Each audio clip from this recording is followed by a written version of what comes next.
In retrospect, I'm very pleased that I got to do that, have a heavy metal cover under my belt. But Giger was great, and Giger identified as a magician. He was like Austin Spare, or there was no question about his personal sensibilities. So you took those photographs while they were shooting the video. Is that correct? Yeah, well, we stayed with him. We stayed at his little studio in Oerlikon, which is a sort of suburby neighborhood of Zurich. I don't know how long we were there, a week, 2 weeks.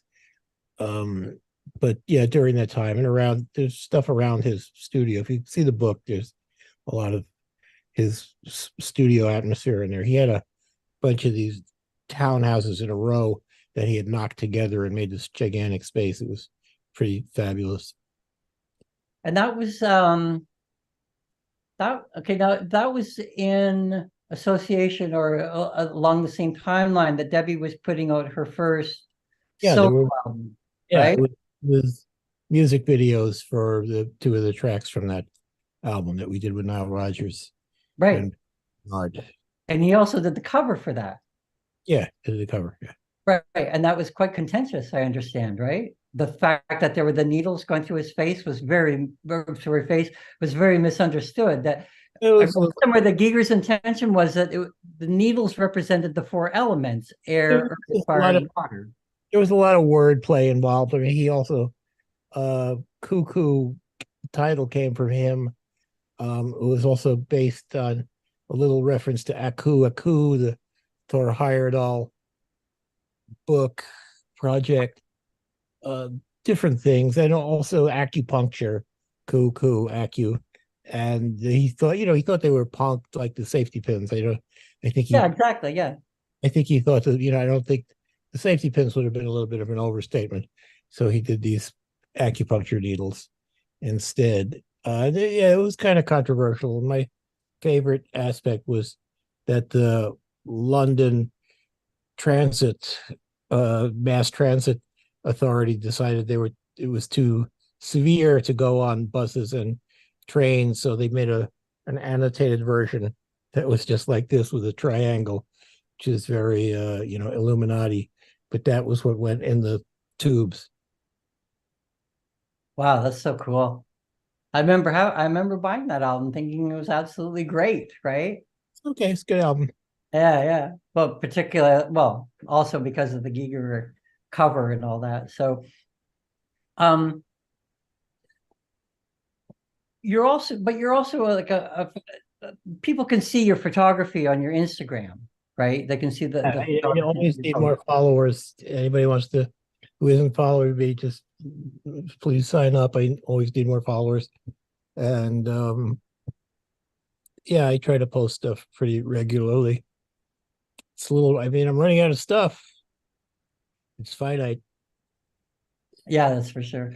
But I love the sardonic aspect of your photography. I love the seeing the world through your eyes. It, Thanks. I find the work itself sublime and brilliant at the same time. So without sounding too patronizing, but Well, I was a big Mortensen fan, and then I had coincidentally ran into Stefan through a neighbor of ours, and it was a great connection. Mortensen was great, just super under the radar genius.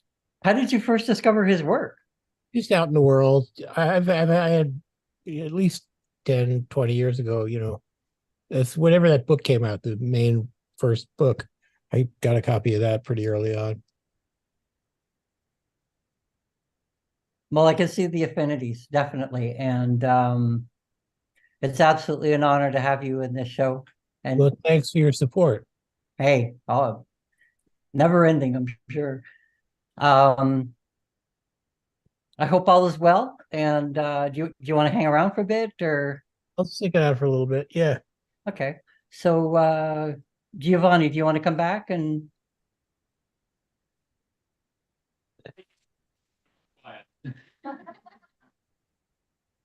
I think I've monopolized the spotlight long enough here for. Be quiet. There you go. Hello. Yeah, sorry, I was outside for a few moments. I do apologize for this. Oh. Yeah. Over to you. Over to me. Well, Stephen, you started off asking the various artists about the genesis of their works that are here. So I think you can just continue with the others, which I'm also very curious about how they all started creating these works that are now in this exhibition. You know, I know that Brittany's works, they are very, obviously, they refer to a specific work by Mortensen. So is it a project that it's only for that one photo? Are you planning to make more Mortensen things? Yeah, I would actually love to do more Mortensen inspired stuff. I actually kind of just found out about him through just honestly looking online for old photos. And then from there, I actually met Steven, and he always sent me some like really great inspiration photos of William Mortensen's work. I got a bunch of his books, and he's just really, really inspirational. And I feel like he has so much work that it just gives me like so many ideas of things I can do personally. Yeah. Fabulous. And so If you go to Brittany's page on my gallery website, you'll see that she has a propensity to find these vintage occult images in books and so forth, and then restage them and reinterpret them with her own sensibilities, which I find very, very fascinating and really interesting. And the series that she did for this show was based on a unique print that my friend in Portland, Oregon, who has the Weird War Gallery. His name is Dennis Dredd, and we staged an exhibition there last year called The Witch's Eye. So in a sense, this exhibition, The Shaman's Eye, has some continuity to that exhibition as well. And then we'll do a third exhibition in New York in February, which we have yet to title and are open to suggestions. But for this one, yeah, so the photograph is a unique print that Mortensen made, and it was quite small, called the High Priestess. And we believe it's his first wife. She's under a mask. It's his first wife, and she's holding a skull that she's mediating with, or kind of an ephod, you know. And she has some kind of ornamental occult objects in the background, which Brittany happened to have, by coincidence, some similar objects that she had made out of ceramics. So the whole thing, you know, really came together, and I think made absolutely stunning prints. And you can see one there in the background next to that person there. So back over to you, Giovanni. Yeah, and thanks very much, Brittany, for this, and Stephen for elaborating on that. And I was also, so maybe Adam, now, as it happens, Adam's works are behind the screen. So at this moment, if you haven't been here, you might have had to peer around and see them because they had to put down the big screen for everyone to look at. But we have seen them, and there is a specific model that you have used for these. But from what I know, photography is only one of your forms of expression, Adam. So give us some more background about, we have a little spotted biography of yours up on the wall, but maybe you can tell us a bit more about this particular project. Sure. So I started, I'm a painter originally. So I've been working on paintings. I've been working on paintings for about 20 years now. So That was my main passion. So I got into photography a lot later on. And I wanted my dad actually gave me all his old camera equipment. So I got all his old lenses and filters from the 60s and 70s. So I wanted the photos I create to look more like my paintings. So the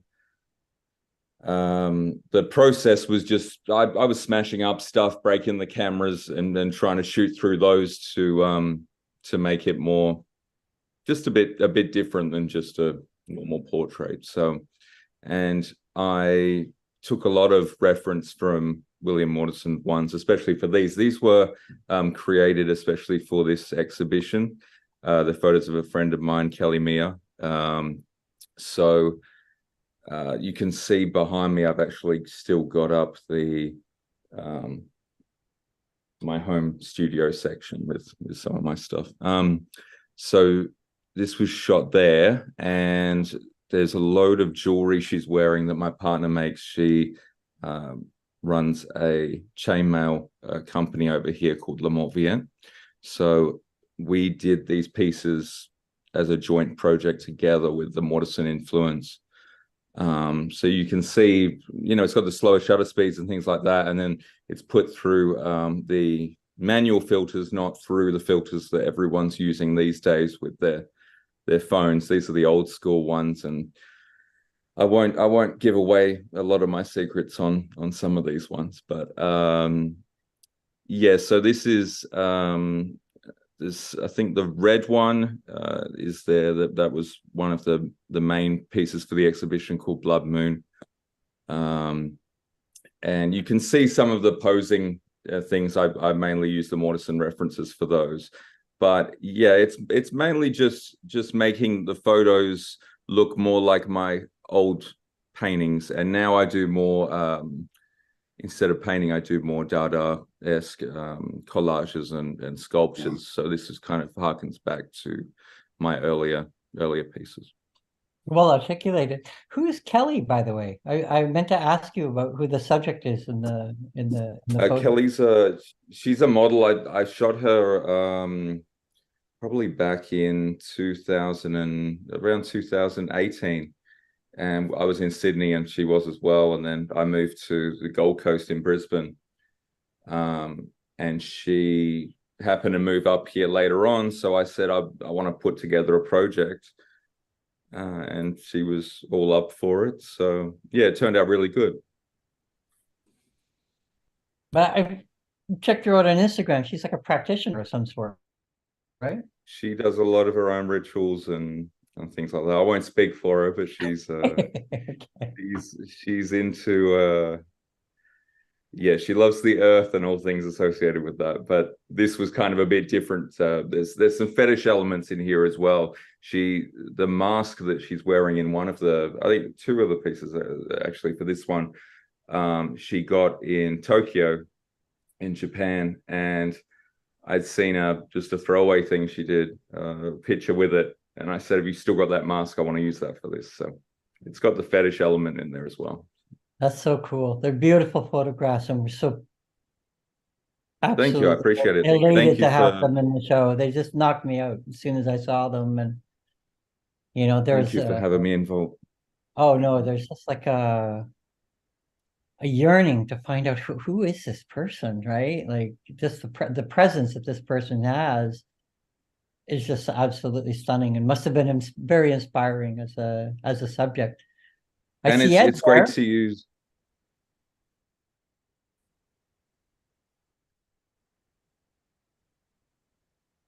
Ed. No, Ed. We love you, Ken. Oh. There you go. Wait, there he is. Hey, Ed. Hi. There's my good friend Edward Colver. Just a legend in his own time. My own mind. For sure. Ed is the author of the Roz Williams photographs, who Roz Williams' Christian death had like enormous impact on me. When I moved, actually, I discovered them quite late. I discovered them in 1990, I think it was 1989, 1990. When I first moved to New York somehow. I met Ed through our mutual admiration for William Mortensen, and we were talking on the phone for the first time. We talked for like, God, must have been an hour and a half. We are talking about all these different things, right?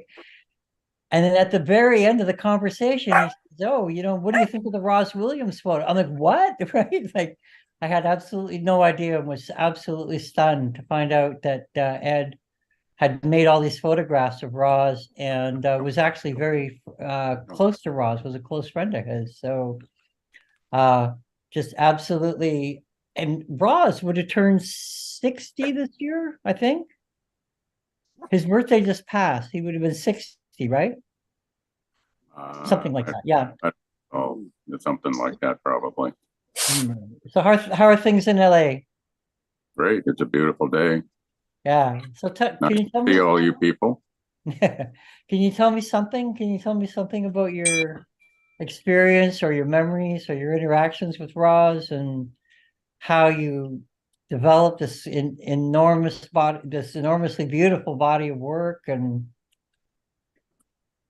Oh, I met them early on through Rick Agnew, who was in the Adolescents, and then he joined the band, and I worked with him quite extensively. I love the band. Drummer George Bellinger is still my best friend, and I did a lot of different photos with them. The real Christian Death, I might add. There's a fake one running around nowadays. yeah, we know a bit about that. Do you remember the first time you saw them live or the first time you saw them play or? Oh, yeah, I was at a lot of their shows. I was probably 81 when I saw them play for the first time. I was at most of their shows. Cool. Ask you about those time. Can I ask you about those photos that you have in the show? Were they all taken at the same time? In the same? Are they like concert photos, or do they have another genesis that is not like? Are they? Are you speaking to me? I didn't quite hear that. Sorry. Were all of them done at the same time? Yeah, were they all from one like gig, or how do they? I mean, no, they're from over a course of a couple of years. We did photo sessions in cemeteries and live shows and stuff like that. No, the ones that are, he's asking about the ones that are in this, the specific ones that are in this show, if they were all from the same concert or if they were different. I'd have to see them to recall. Okay. Sorry. No, that's all right. Cool. So, Is he wearing the same clothes? What's that? Yeah, I think so. I mean, they kind of look like they were done at the same time or done in the same gig or, what have you. But I mean, I got a question for Ed. Okay. Ed, could you back in those Christian Death days, were you taking the photos with flash? Did they let you use flash back then? Yeah, I used it when I needed to. In those early days of the punk scene, it was it was just a bunch of friends hanging out, and it was before the scene got very big, and I kind of had carte blanche. I could go anywhere and do anything, and there's no backstage passes or anything. I'd be on the stage all the time. I shot all my live photographs with a 50mm lens. I was like 2, 3, 4 feet away from a lot of these people when I was photographing them.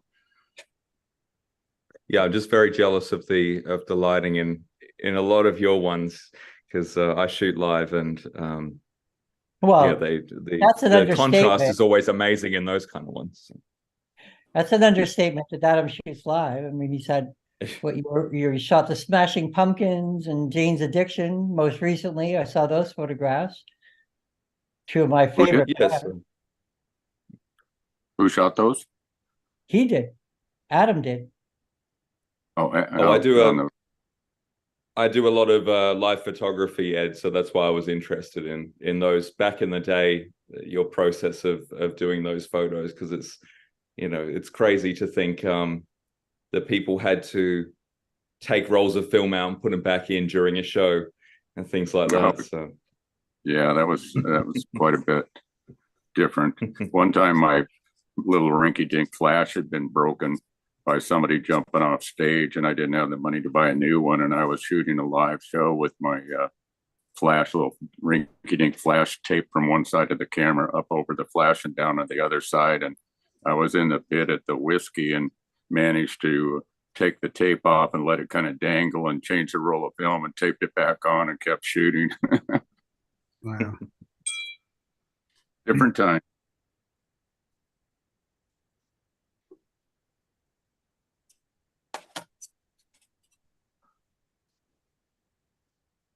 It's kind of funny how many people want to shoot live punk shows nowadays. It kind of amazes me.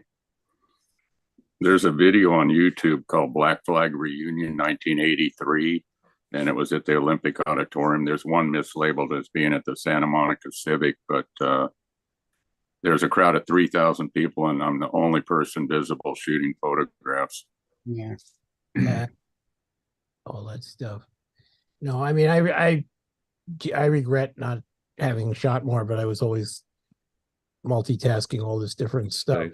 So, but I would, my favorite thing was to have, most of the time I only shot with natural light, but when I would use a flash, I would have it on a big wire and hold it off to the side. Oh, yeah, that's good.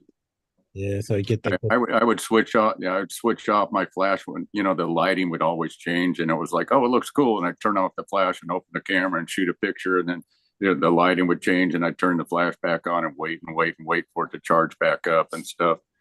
So the whole photographic experience pre-digital was completely different. Just Yeah. Now not having photography now. yeah, it was all hit or miss. I mean, FAUX, right? Yeah, I remember the lead bags in the airports. I mean, that whole thing. I was always dealing with that. I have no idea what that I'm talking about. Probably. Yeah. Well, the lead bags would contain the rolls of film. Is that Yeah, you have to put your For film in a lead bag to put it through the X-ray. Oh, right. Mhm. They didn't like it either. They always would hassle you. Yeah. I didn't have to deal with that too much, I'm glad to say. Did you ever photograph Blondie, Ed? No. Oh, okay. Hi, Chris. But you I've seen photographed my friend Jonette Napolitano from Concrete Blonde, I think. Yeah, quite a bunch. Yeah, in the Oh. in the LA Dreamers and Dream 6 and Concrete Oh, Dream Blonde. 6, yeah. Yeah, I know Jonette. I've known Jonette for quite a while, actually, now that I think about it. But saw her. Oh, I've only ever seen her play once. Kind of a solo acoustic thing at it was some bar in New York a while ago. But she's great. I think she's one of the greatest singers on the face Yeah, of the she's planet talented. as well. You know, I don't hand out those compliments too freely, but yeah, she's great. And again, go ahead. Oh, I was just gonna say, Chris, I saw Blondie play at the Brooklyn Museum when the Who Shot Rock and Roll. No, that was great. Yeah, that was a nice event. Yeah, that was pretty wild. Gail Buckland was the curator. Yes. She's terrific. Has a great photographic sensibility. I haven't talked to her in a while. Yeah. I forgot about that. I forgot about that. It was nice to actually play in the damn museum. And we played at the fucking Met in the temple. Wow. Yeah. Which was amazing. Just totally amazed for the one time we were invited to the Met Ball for the punk theme.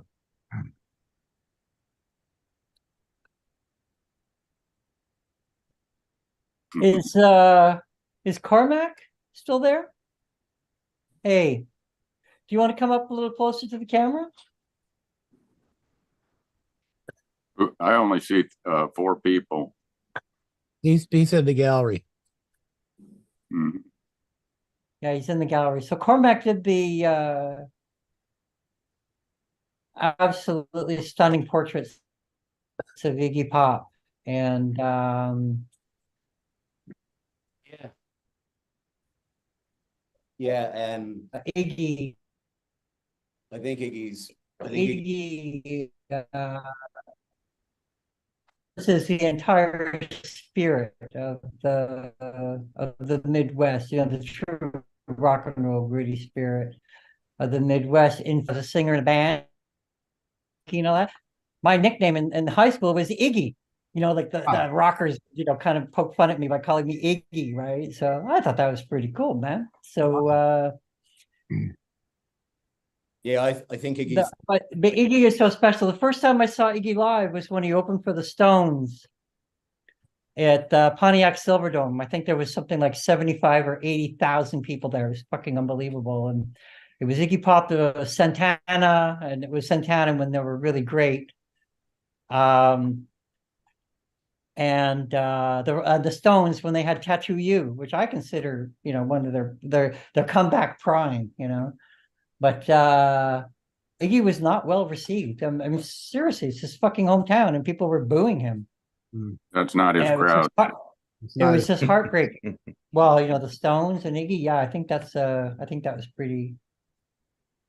You know, I think that was a pretty good pairing, but he lasted 3 songs before he walked off the stage. I don't know if you could say he got booed off the stage. I don't really think that's true, but yeah, he walked off the stage after 3 songs. The songs played 3 nights, and apparently he did better the other 2 nights. But that was the first time I saw him. Next time I saw him in a place called St. Andrew's Hall in Detroit, in Trappers Alley. It's like a small club or whatever. It was the Blah Blah Blah tour, which I think is one of his great albums. I love that album, right? And but there weren't that many people. There's maybe like 1,500 people that went to the gig, even though it was sold out. But we got to go right up on the stage. And I was my girlfriend. I was like throwing her up on the stage. She's dancing with Iggy, man. It was such a great show. I've seen him maybe 6 or 7 times since then. But just to establish how much of an Iggy fan I am. But I just thought those photos you have of Iggy are just so iconic and beautiful, and Thank you. you know, really capture the man. So they were taken this year, I think in 2023. Is that right? 4 of them were taken this year, and 1 of them was taken in 2008. Oh, and how did you grasp that moment? How did you? With relish. Yeah, Iggy's my favorite performer. I think Iggy's the greatest performer of all time, without a doubt. I've seen him about 12 times. Oh, and I've shot 3 times. People talk about who started punk. It was Iggy. oh, for sure. You know, they keep debating all these other bands, and it's like, oh, hogwash. But I think like you can't beat a really, really good live performance. Is so visceral and so emotional. And like Iggy gives that to you every single time he performs. Even in the 80s, when you look at 80s footage of him when he was kind of at his lowest ebb, when he was the most fucked up, you know, and he's missing a tooth, and his performances are still absolutely mesmerizing. He's unbelievable. Mm.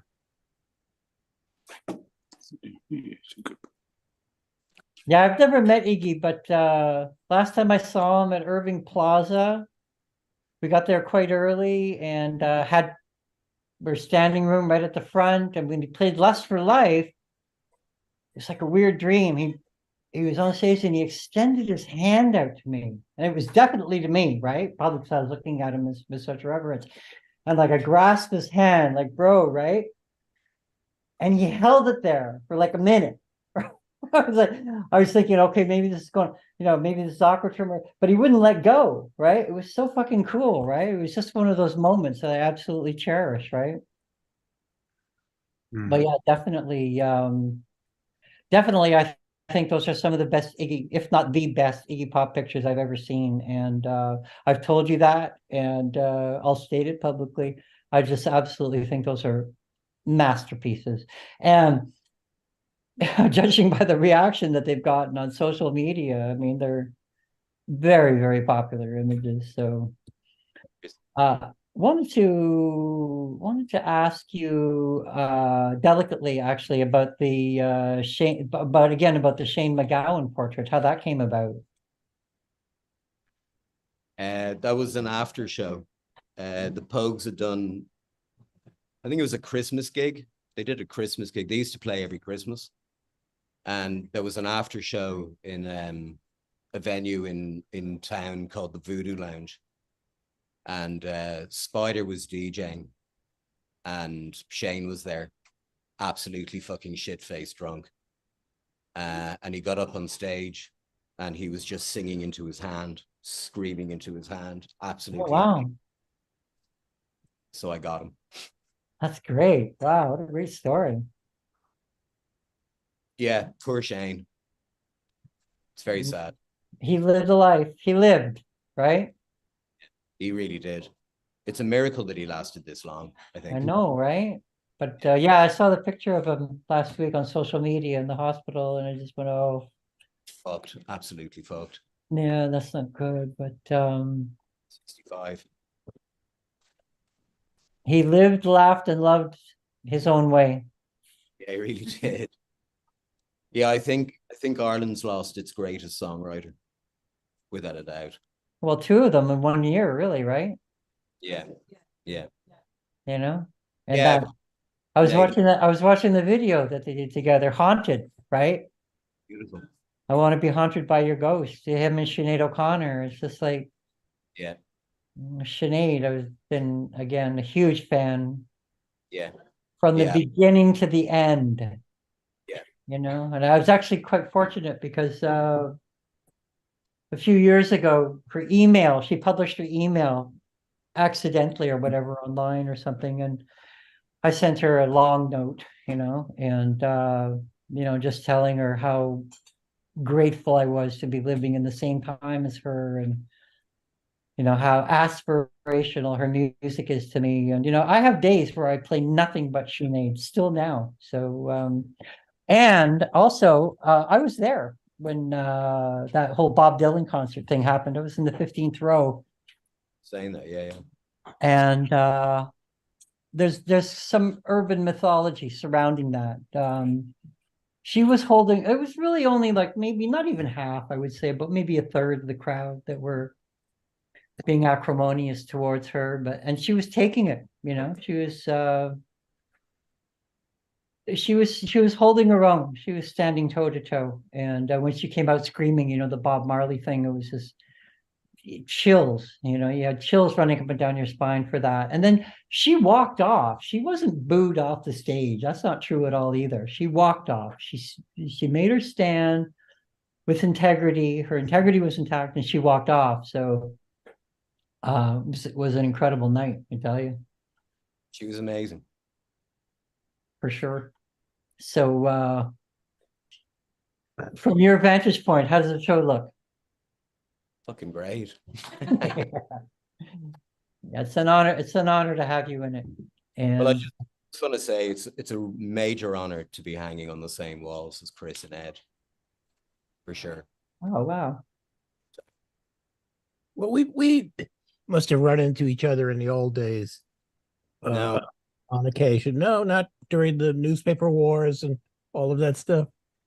Well, No, it's- I've only been shooting kind of solidly since about 2006. That's when I kind of really got into shooting properly. nice. Well, I enjoy your work a lot. Thank As I enjoy yours. Thanks. Think about all three of you, right? And actually Adam as well. I'll say all four of you, right? Is you're visionaries, right? You're artists first. You're visionaries first. You're not taking documentary and photography of these bands, for the whatever, the publications or whatever, right? Or for the fans or whatever. You're imbuing your own vision and your own sensibilities and your own affinities to the masters in your work. Yeah, well, I'm not interested. But the commonality is that you look at these, right? Like Ed's got this portrait of Alice Cooper, and I've been an Alice Cooper fan since I was fucking 10 years old. I went to my first concert when I was 11. Welcome to My Nightmare in Ottawa, right? It was But he's got this portrait of Alice Cooper, and I'm like, fuck, this is beyond like a portrait. This is something else, right? And he's got this other one of Johnny Rotten, or actually it wasn't Johnny Rotten, it was Johnny Lydon and Pill, right? Yeah. It's like a fucking spirit photograph, you know? It's just like, whoa, you know? Same with Cormac, you know, you look at these portraits of these, you know, famous people or whatever, and you forget that they're somehow the notoriety and the fame and all that is stripped away from these people, and they're presented as like these, like as artists, right? And the humanity and the pathos of these performers is just is revealed, and that's what I love so much about the Iggy photos, is that he's like, they were shamanistic in that sense, you know, is that, you know, here's a man, you know, who manifests such energy and such aspiration in people, and, you know, the generosity of spirit that he perpetuates in his, while he's performing is, you know, so manifest in these portraits, right? And with Adam, you know, those pictures of, you know, one of my favorites, Perry Farrell from Jane's Addiction, I just thought, wow, these are really great. You know, I remember seeing Jane's Addiction at the Lollapalooza, the first Lollapalooza, second row right in front of Dave Nabarro, you know, all night. It was just absolutely great. But I was so stunned by how much energy, you know, these, and the type of energy that these guys exude, you know, that I thought that your photographs really articulated that, you know, in such a strong way.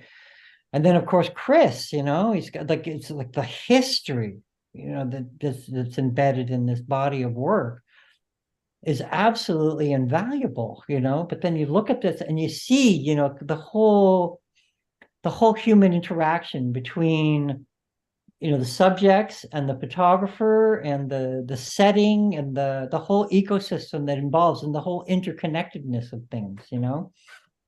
And that's what's really, I find that really stunning about the Deborah Harry and H.R. Giger photographs as well, not only from my own, where I was at that time in my life and where I've come to now, but, you know, the whole thing about how, you know, how Giger changed, you know, really changed the world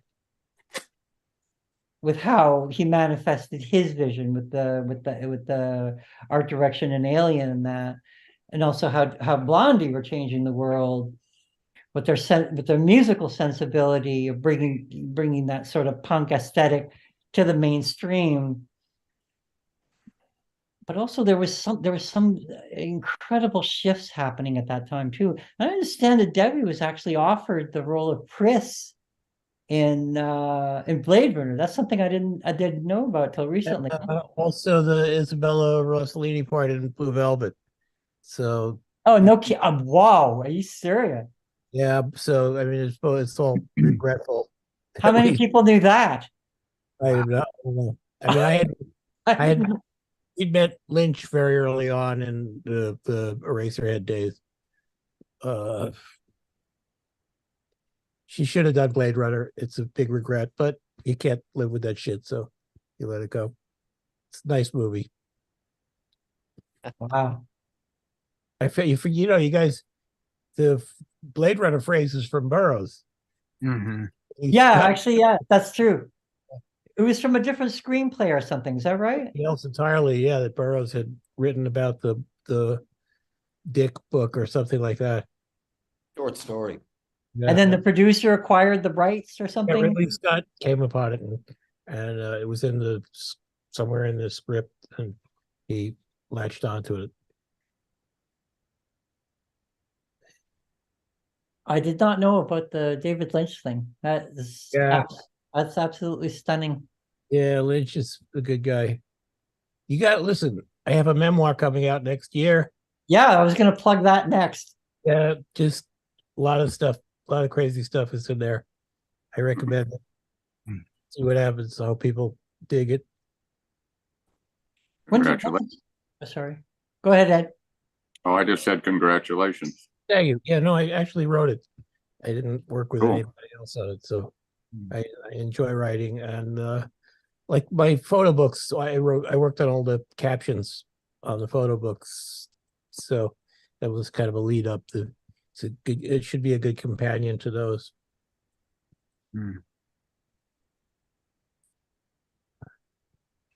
We lost our host.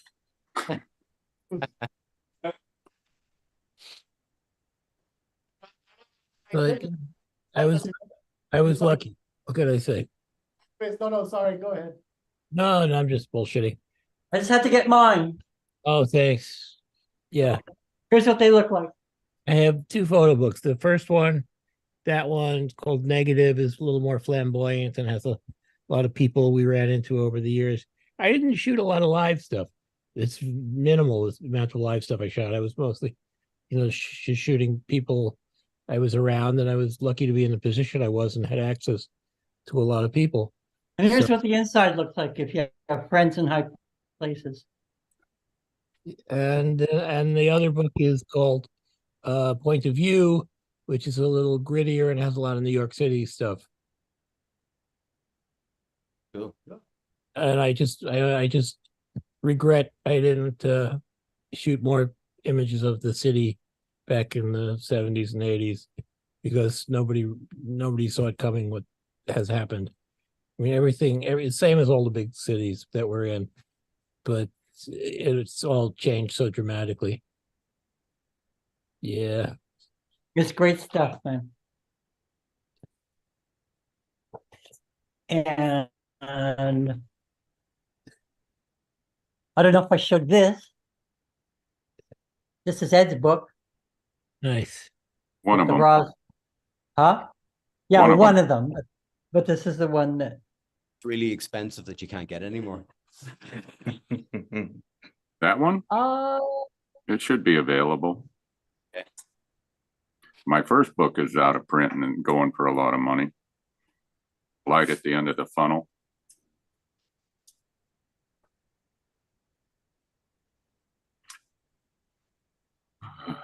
so one guy we haven't talked to yet is Ken. Are you with us? Yeah, can you hear me? Yeah, my good friend Ken Weaver. Okay. Can you who's, hear me? I can hear you. Hey, Stephen, how are you? Hey, everyone. Good. Thanks for being so patient. Yeah. So Ken has these tintypes in the show that feature one of my favorites, Hannah Fierman, who anybody who's seen the movie VHS will Yes. undoubtedly have her etched in your brain. Yeah, forever and ever. Yeah. That's right. And then she was in Sirens also, I think. Byron, yeah, that's a spinoff of that same character. And Oh, is it? yeah. Yeah, I haven't seen Sirens yet, but okay. He's also in the movie that Alexis and I, Alexis just filmed and I produced. So that's a small part. But yeah, she's a really good friend of ours. I don't know if you know that, Stephen, that I've known her probably for probably 16, 17 years. And Wow. she was she was here in New York and came to a party with a friend of hers, to just a party that I was throwing at the apartment here. And she walked into my studio and saw some paintings, and she was pretty shy. And I walked in and we just started talking, and, half an hour later, I'm like, would you be a model for me? I want to start a new series of paintings. And that ended up being Requiem for the Immortal, a show that I had about 10, 12 years ago. And then she started getting acting jobs, and she's just stayed a very, very, very close friend of ours the entire time. And she moved down to Atlanta, and now she's kind of moved again. But every couple of years we do another photo session, and that usually would be for some paintings, but my work's changed a lot, and the paintings are a lot larger, and now not, talking about Giger, it's like veered into that kind of like horror sci-fi place. So I'm not really using the human figure, but when we were talking, I realized I had this whole catalog of photos of Hannah that I wanted to kind of be able to use for things, and so made some tintypes of those, and I'm really honored to be included in a show with all these amazing photographers. So it's pretty special. So thank you for including me. Well, one of which you are. Yeah. Yeah, so it's photography is very different in the sense that my paintings take about 3 years to finish. So There's the ones behind you there? Are those yeah. So having this other medium that is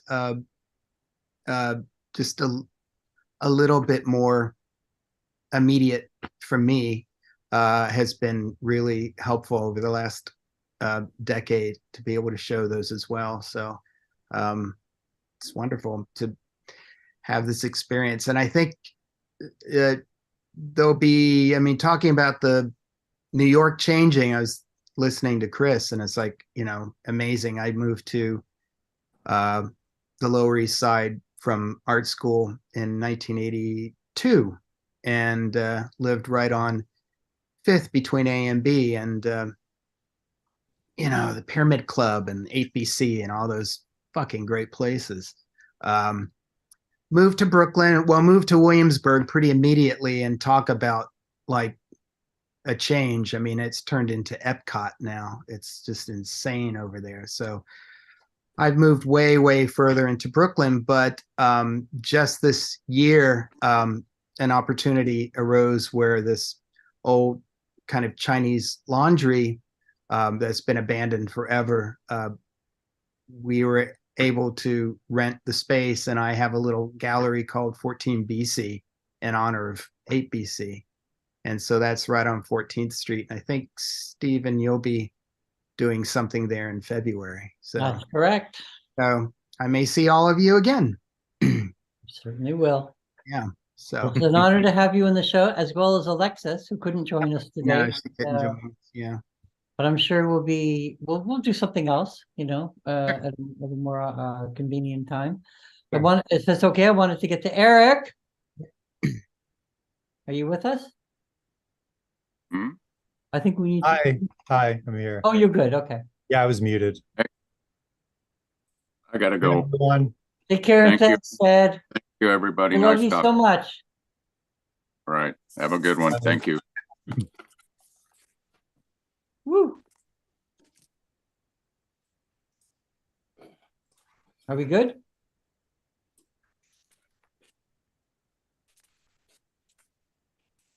Okay, we're good.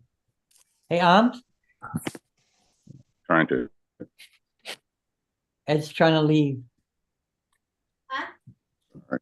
Funky is happening. What's wrong? Oh, Ed's Oh, back. that ain't working. Hi, Hey, Ed. just There. shut off your phone. No, I had an iPad. It's still going, I think. I don't know. Oh no. You can't get rid of the guy. Yeah, we're trying. I want to Shut my iPad. you can't. Bye. See you later. He has to talk. And there's Ken. Okay. So you have to speak, Erik. So absolutely stunning work. And next to the Andres Serrano, you know, looks absolutely sublime. Do you want to say something about the origins of the work, or you know how it came? I don't. Oh, there you So are.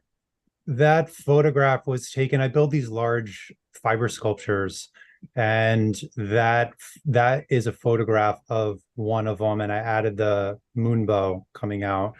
But it's like a 6 foot, it's about a 6 foot plus sculpture of it's called Disillusion 8, and it was based on the 8 disillusions, which is an actual Buddhist death process where the senses and the elements shut down in these 8 different stages. So it goes like the first stage, the earth element starts to disappear and the body gets heavier, sinks into the earth, and then sight starts to go. And that gives rise to number 2, which is water and hearing, and then fire and smell, and so on and so forth. But as it goes along and the earth elements and the senses go, it starts to get more associated with visions. And this piece was number 8. And what happens in number 8 is the mind goes into complete emptiness, which is a sort of grand Buddhist concept. And so I first studied the 8 disillusions. I learned it on a retreat. I went in a monastery in Nepal, and we did a lot of other things, but that particularly, I wanted to dive into the whole process to see if I can get a glimpse, not only of the death process, but how this whole thing would affect me.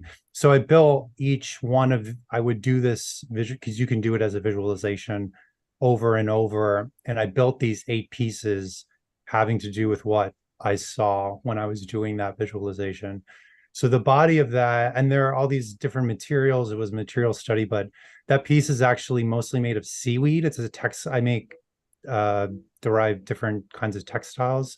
So I was growing crystals on things, and there's like, I was growing these type of alternative leathers from kombucha scobies, but that piece is derived from seaweed. So like all the blue around it is made from seaweed, and there's melted bismuth, which is like this really beautiful element that once you melt down, it can crystallize in these really colorful charms.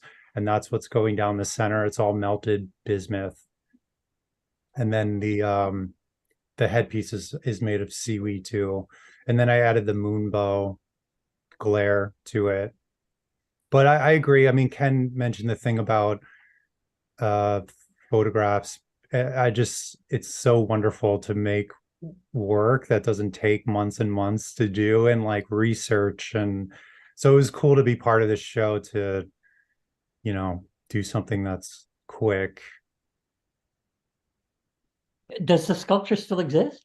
Yeah, they all still exist. And I you've exhibited them, right?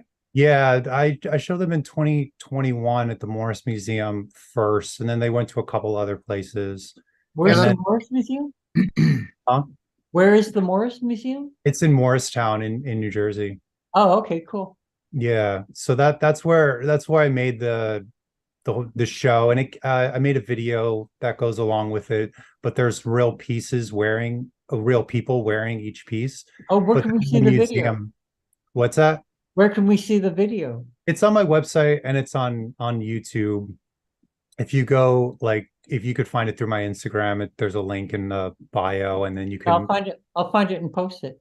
Oh, cool. Yeah. And then Yeah. you can click the 8 disillusions and see. But each of the stages and each of the pieces, they have for different reasons, they're all associated with a mudra, which is like a hand gesture.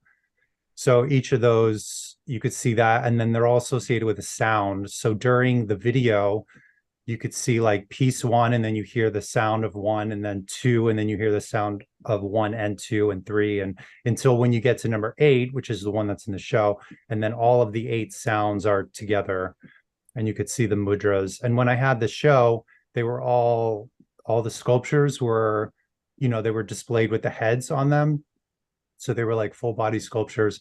And then I had the video, and then I had I printed someone doing all the mudras that associated with each piece on material, and then made those into dresses, and they hung behind each of the pieces, so they're kind of like a shadow of the piece. Beautiful. You could see all of it in the video too. And you've shown it Marlborough as well, right? Marlborough Gallery, which is very Yeah, gallery. it was amazing. It was amazing to show there. But I had in 2018, I had a show of these. It was another series that I did, but they were like 7.5, 7-foot sculptures. They're weaving sculptures, sort of. I mean, I used a lot of techniques, but mostly weaving. Do you want to tell us a little bit about Spirit Clothing? Yeah, so I started a clothing line pretty recently called Spirit Body, and it was I was actually, after I did the 8 disillusions, I wanted to translate all of the ideas that I had in a more digestible way. Because even when I was, not that I need to explain it, but I would take people through the show and explain about the mudras and the the different materials and the idea. And I was like, I have to get this out in a way that's more digestible to people. So I wanted to start a clothing line that would be able to express exactly this, the same ideas that my artwork is about, just a little more easier to understand. So that's why I started the clothing line. And then each one of the garments comes with a little QR code that takes you to a video and explains the spiritual philosophy behind each piece. And some of them, I teach meditation, so some of them have a little meditation to go along and why I made it and that sort of thing. So that's my next art project. That's Really beautiful. Thanks. Tell me about you and I met through our mutual admiration for William Mortenson, right? Yeah. So I think I first saw the Zanzibar mask photos and was like, who is this? I have to know more. And then went on a deep dive and I knew you ran that archive, and then I did a studio visit to come see the archive.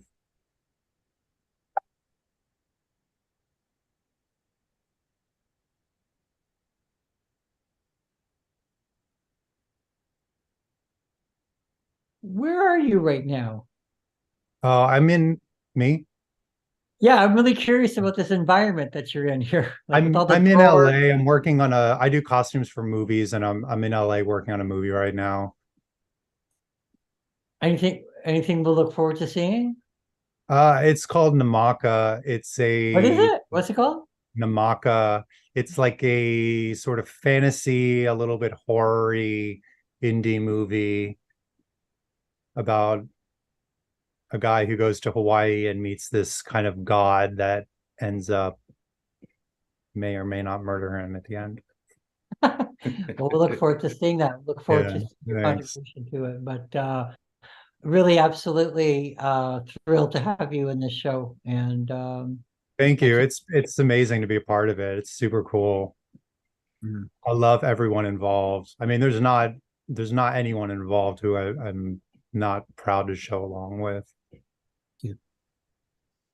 On that note, I'm going to bail, Stefan, and thank all of you guys so much, and thank you for your support and interest.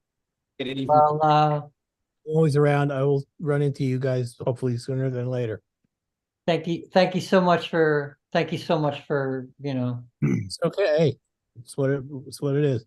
Cheers. Cheers. Cheers. There.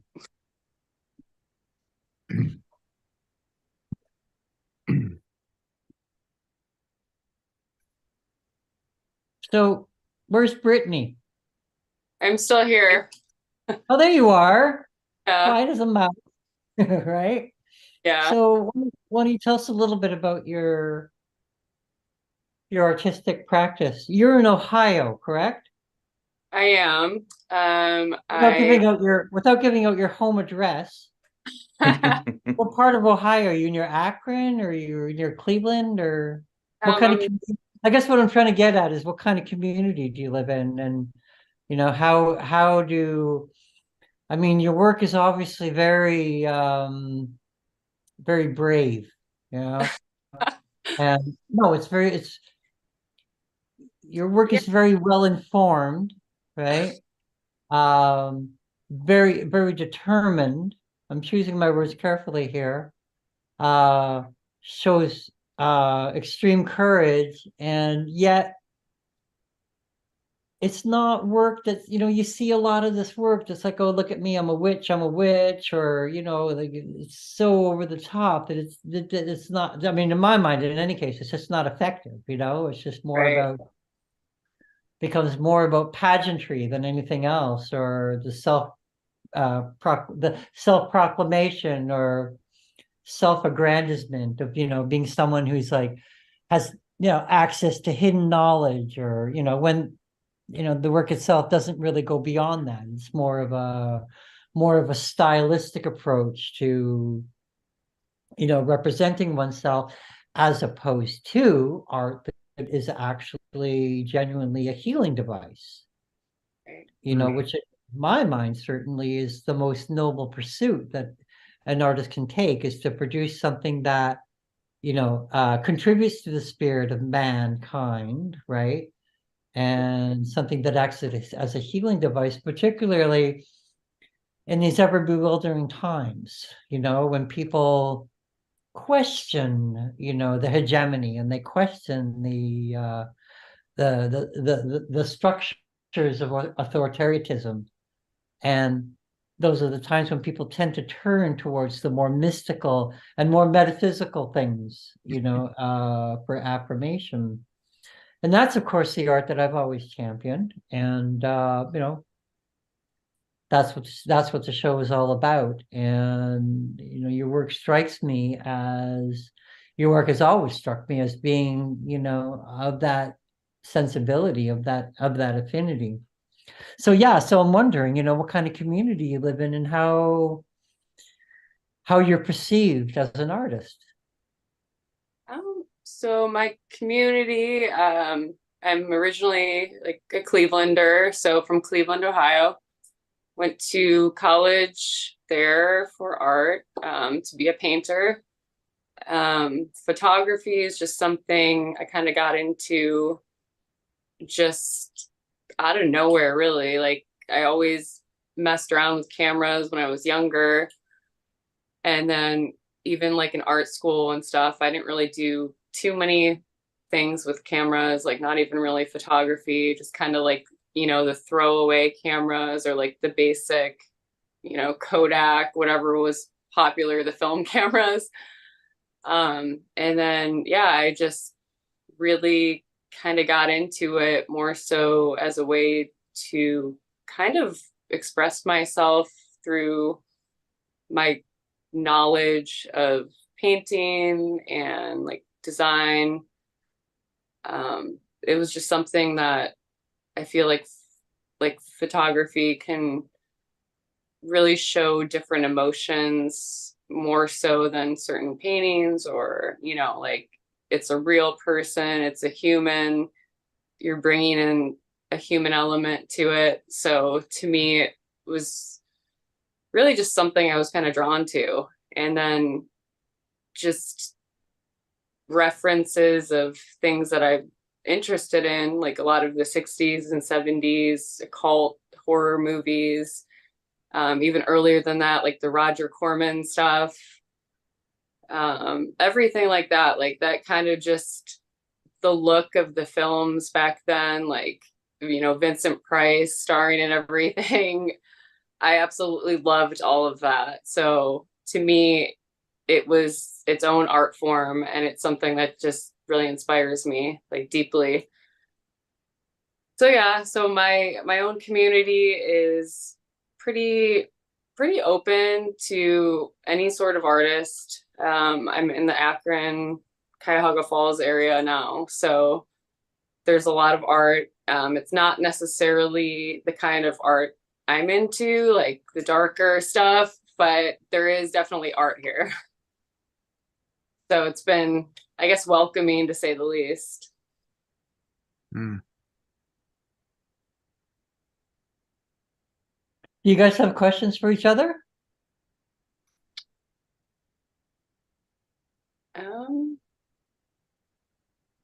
Who's all still on the call right now? Well, the lovely Erik, the lovely Adam, you, Cormac, and Ken. I think that's everybody. Yep. Can I ask De La Rosa. I was just going to ask a question about the medium itself, because everyone has a different point of view how you use the medium. So it'd be more interesting to see, because the medium itself has changed so much. I mean, it's like I remember being a kid and actually taking photographs, going into the dark room, and it's very alchemical at the time. You had to do the lights, and now obviously because it's very digital and you can manipulate it in a different way. I was just more interested in how the artists feel about the process of photography itself. Has it changed, and how they feel about it? Just on, you know, the artists that are here now, how they kind of frame photography for themselves. Well, I think I can speak for everyone to say it's a shame that we all can't afford the insane prices for analog photography. Some of that, you know, I wish I could afford to do as much of that as I'd like to, but I get a lot from digital as well, because with my process, speaking in the way I do it, I have to see things as I shoot. It kind of helps me, because also you waste a lot of film, because I've shot rolls of people before, because my way is very experimental. So if I'm shooting through something that's broken and I shoot a whole roll, I might get one photo back. And that's just the way it is. But I can't afford to keep doing that. So in a way, digital ended up great for what I do. Yeah, I couldn't shoot live with film. I couldn't afford it. Mm-hmm. It's weird to say, because it's you know, as a painter / photographer, but painter first, all of my reference material is literally photographed beef tongues, characters that actors that I bring in, and I did that all in a different way, 25 years ago, and I would book these sessions but not know if there was anything that I could use. Now I can literally adjust in camera and just see that, oh, I need to, add more light here and there. And it's saved me, it could take me months to get something that I could use as material to then, continue with. And it's just so much faster. And I have friends who are still obsessed with the dark room and all of that, and I feel so, my heart just bleeds for them, because it's so difficult to find even the fucking resources in the chemicals and just any place to be able to do that. Getting the space, never mind, right? Space, I know. Space. It's like, what? I don't know how they could do It's it. incredible. It's incredible to see how Polaroids came back. They Totally, tried to kill it totally. off, and now it came back. Now you can get, you can get the film everywhere now, it's very interesting. I have two really dear friends who are doing daguerreotypes. And like literally, they are painting on. They have everything set up for it, and it's fun. They're I'm watching. They're one friend is in the show that I'm putting up next week, and it's just, where is it? Oh my God, let me pull it up. So anyway, keep talking, but it's so cool, what it's really like to do this. Well, I won't show it. It's ridiculous, because you can hardly see it. You have to really be standing We in got our spider senses tingling. Now we want to see it, right? Hold on. It's so delicate. I've had to wrap it 5 times and then take off the glass that she had in front of it. And but it's so, there's no way you can see it, All I can see is the computer.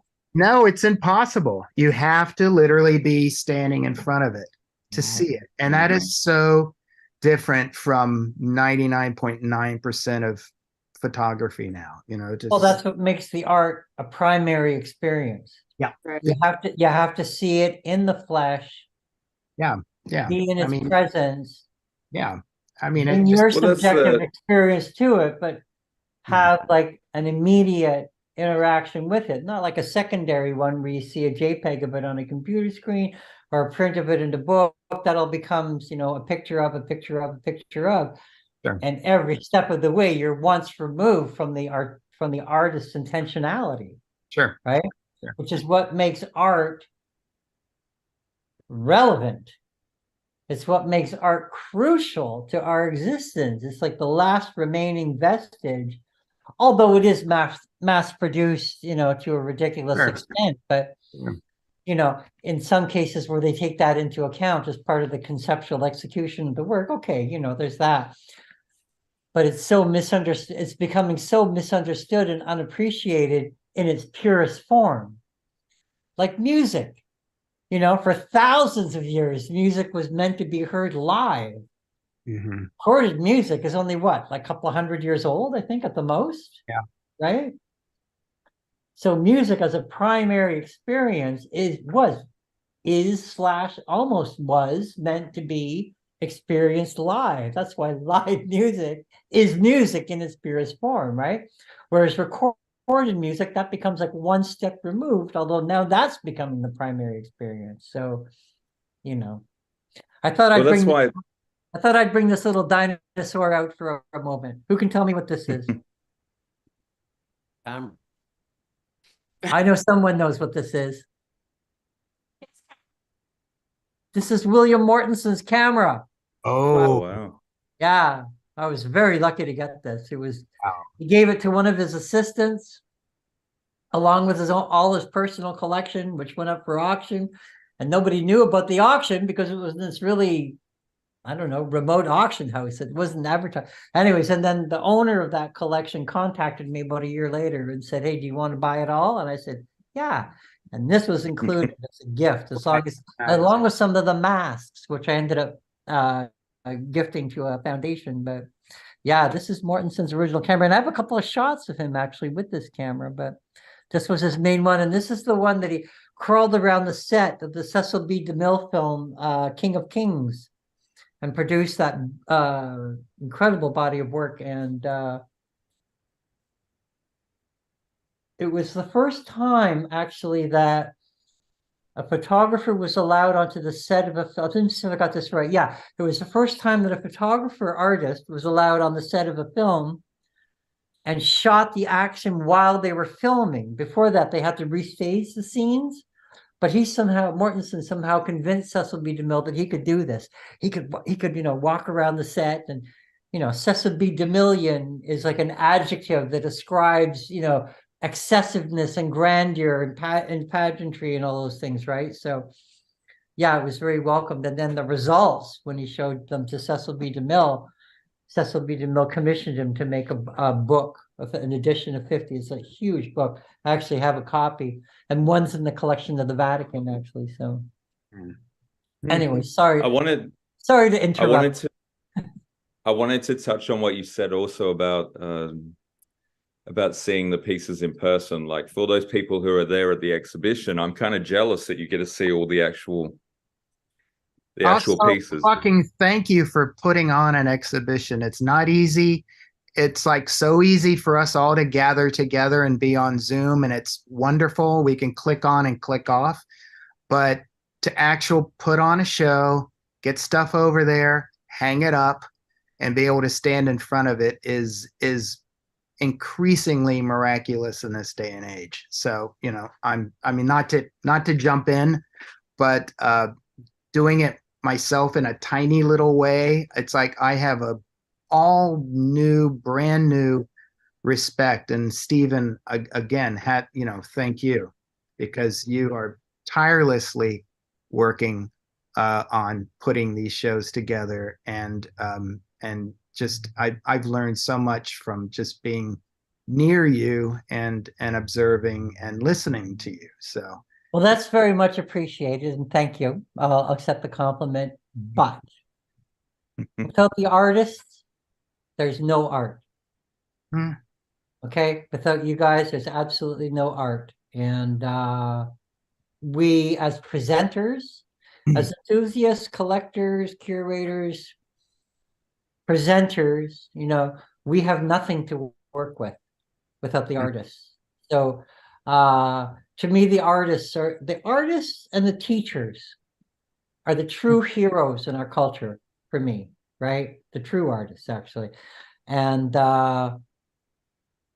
not like the actors and the football players and all that stuff that's worshipped as part of the cult of celebrity. What I'm talking about is the artists who are altruistic, in their intentionality, and they want to make the world a better place with each thing that they produce. So that, and kudos and gratitude and appreciation to Giovanni at the gallery, who absolutely put this together in ways that I couldn't have conceived of. It's like I looked at this and I went, this guy is like an alchemist, really. I took the raw materials the refined raw materials that you gave me, and put them together as an ecosystem, but it was up to him as the presenter to organize the ecosystem, and to De La Rosa as well, who I understand had a big hand in organizing the exhibition as well. So my gratitude is extended to all of you, and I think the show's really great from what I've seen. Beautiful. I love the environment, the wall colors and the lighting, and just he's the one that put the show together. He's the one that decided what goes next to what there. So and it's so different to actually see them in person, I'm sure, because you see the small details, like in Cormac's pieces, where if you see just a photo on your Instagram, it's to see a blown up print and be able to see the detail in Ken's pieces and in Brittany's ones and in Erik's things, when you see it in person, and to see the tonal changes in things as well, because you can't. This is not a gallery. This is not a because I've been to Tate Modern and seen the Rothko room, where you have these gigantic pictures that fill up, and people don't understand, say, Rothko, because they see it on a tiny little thing and they're like, well, that's just a color on a thing. And it's like, you have to see it. You gotta see it. Yeah. And that's the same with, thank you for everyone for coming to the show tonight, because that's great that you were able to experience pieces as we wanted you to see it, and it has our markings on it. It's got different types of prints on the papers and things like that. So I think it's thank you for everything you've done with that as well. Yeah. I mean, does an artwork exist if there's nobody to appreciate it? Good question. Yeah. Yeah, that's something. And it's difficult these days as well. The one hand clapping thing, right? Yeah. Oh no, the tree falling in the forest thing, right? Tree falling in the forest. Yeah. Yeah. Yeah. If it's on Instagram and you don't get enough likes, does it? Does it even? Yeah. Did it even happen? Yeah. Good point. Well, not to be semantic about it, but it's a physical object, right? And just looking at my own experience, I've uncovered works that were made in the as far back as the 1600s and weren't appreciated in their time, and yet, due to circumstances aligning in a particular way, they felt that these particular objects fell into my hands, and I was able to perpetuate them for one reason or another. Also, artists that worked and lived in the last century but were unrecognized, in their own time. Bert Schomburg, Charles Delschow, whose work while he was living wasn't even discovered, right? Kind of like a Henry Darger situation, right? So I think things come into their own. Things come into their own being, or their own state of appreciation, given luck, more than anything. But they say we make our own luck in this life, so Yeah.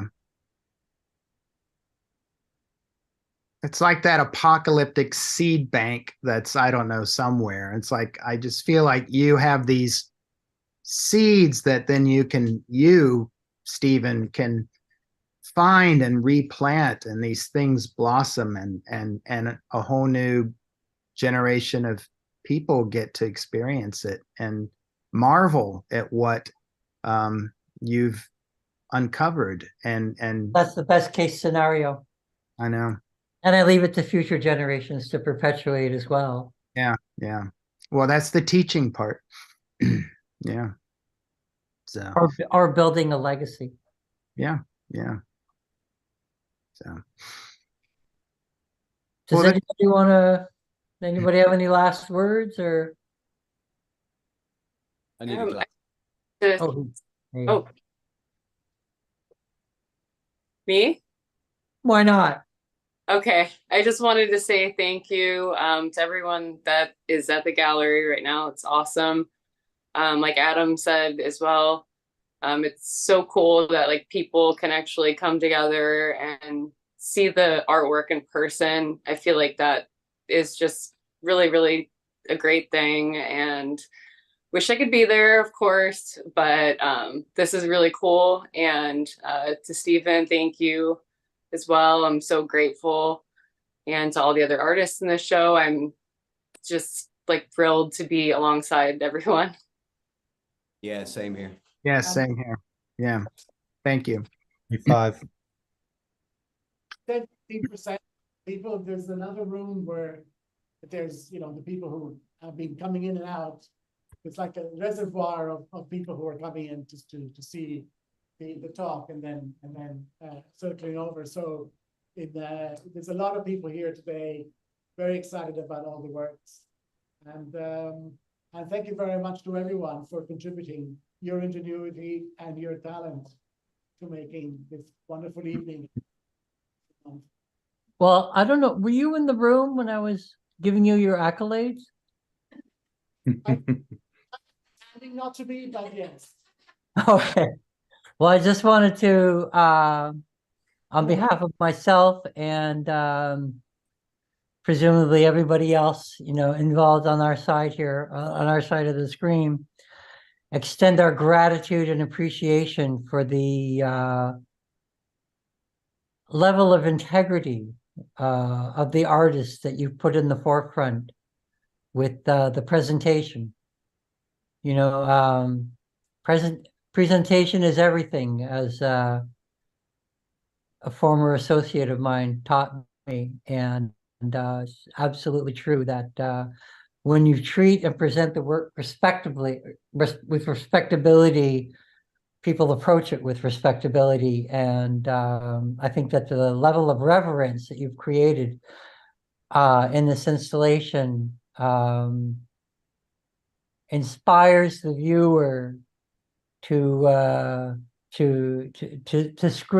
scrutinize the work and discover it and interact with it with credibility. And what are you on there? Are you on like a laptop or a phone or?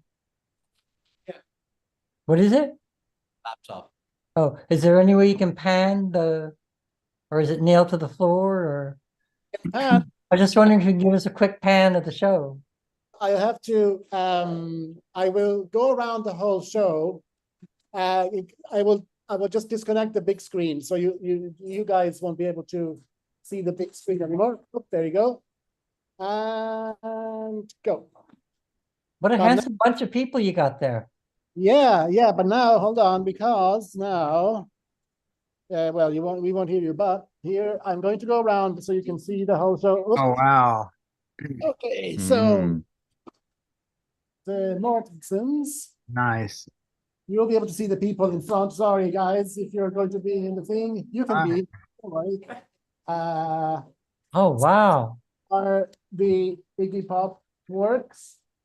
Now behind the screen now you can't see them, but they are the works by Adam. Hold on. Oops. Well, we will see them better. Don't worry. And this one is a bit crooked. There you go. I don't even know what I'm showing anyway, so be patient because I can't see the screen. These are Brittany's. This is Maria de la Rosa. Hello. Yeah. And here there's Erik's work. Beside the two works by Andres Serrano. And this is the room, so where we have usually the projections. And then here's the Cormac. And here's the rest of the crowd now. Oh, look at them. Look at that. Nice. Hello. Nice top hat. I'm heading. Yeah. I'm glad we didn't wear the same thing. Okay. This is a permanent installation part of the gallery, which is not connected to the show. One day I'll tell you the whole story. This is Chris's works. Close to the, oh, no, you're grand. Ken's near the entrance. Hello, people still coming in. Is here, I'm supposed to kick everybody out at 9. So this is the where we have put the photograph of Shane McGowan in. So here is, as you see, the crowd of socialites and black-clad wonderfulness. This is Star, one of our best people. I can't wait. We spoke. You know, you spoke very good. These are pieces by Colver. And here's a man with a hat. a fellow curator of the arts. And Brittany and sorry, Courtney's photos are here. So it's a very small space, as you can see. But here is the whole crowd. Oh, and here is, oh, look who's here. And this is our friend David McDermott, who came to visit us. This is the curator, Stephen Romano, who curated the show. Chris has I know who that is. About was it McDuff? Was it? Yes. So I was just showing them around the gallery. Yeah. They're all from New York and It looks kind of crazy yeah. because you feel as if you're being rude, that you should give your attention to each of the people. He doesn't care about anything, does he? Well, And what about this poor woman? Nobody's talking to her. yes, we are. We're talking to all She's of not them. poor. Everyone's ignoring her. No, she's lovely. She's obviously upset. Okay. I like that guy. Good. So Go back to you know, so this, I don't know how much you were able to see because I didn't know where I was pointing the laptop, and it doesn't have a back camera. So hopefully it was acceptably clear. Giovanni, will you be Good job. posting photos on Instagram of all the sections as well? Yeah, I posted some earlier today, but I had to skirt around the broom and other things that were still in the way. I will post better pictures of the show. Absolutely. Okay, great. Yeah, I look forward to seeing everyone's. Brother, Yeah. those Mortensons have never looked better. They've never looked better. They're just so fucking beautiful there. Just like, he would be elated to see this. He would have he would have loved this. Being, shown in context to some of the, most highly regarded real photographers of our time and beautiful emerging artists, and just, he would have loved it, but he would have loved the integrity that you put, his work in context to. He did an absolutely fantastic job, and I'm so proud to have been a part of this, I love the color of the walls as well. Yeah, Looks I great know, with- that's so cool. Right? That's why I got the gray. Really showcases. It makes it pop more. It's great. But it's also the different tonalities in it because of the lighting. Yeah, it's really cool. I love the lights too. Yeah. It's really great. Mm. Well, people seem to be enjoying the show. Yeah, absolutely. I have a number of people who said I didn't think I would be able to see something like this. So, everyone was really excited about all of them.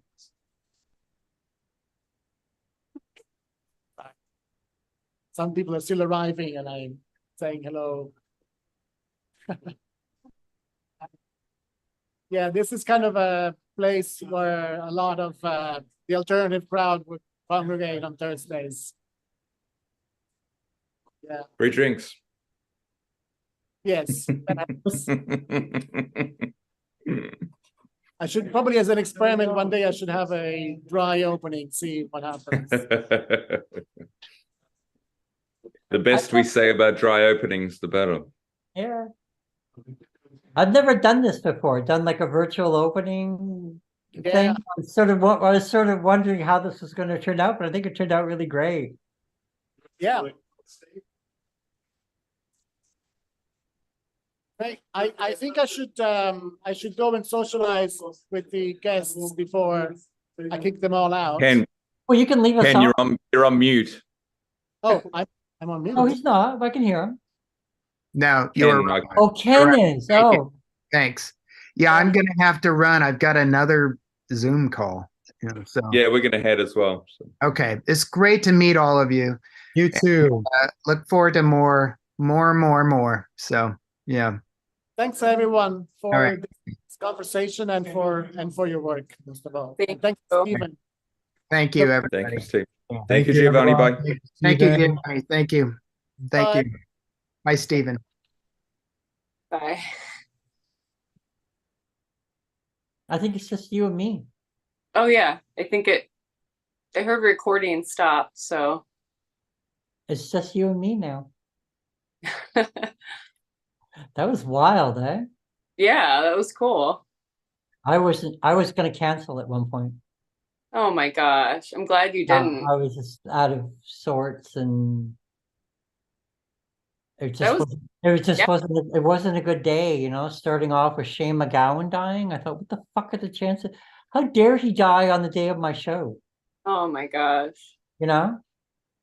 I can't believe we got to see the gallery and everything though. That's amazing. No, but that just put a dark cloud over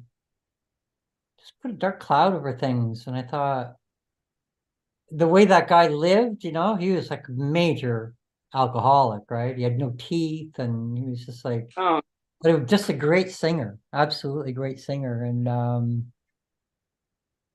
I thought of all days, like, what the hell, right?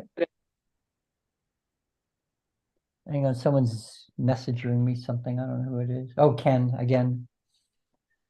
But hang on a second. Hey, Ami, can we stop the live streaming? Don't go away though. okay. I'm just gonna turn off the live streaming. Say hi to Brittany. Hi. Hi. Thanks for all your help. You're welcome. Where's the music? Do that.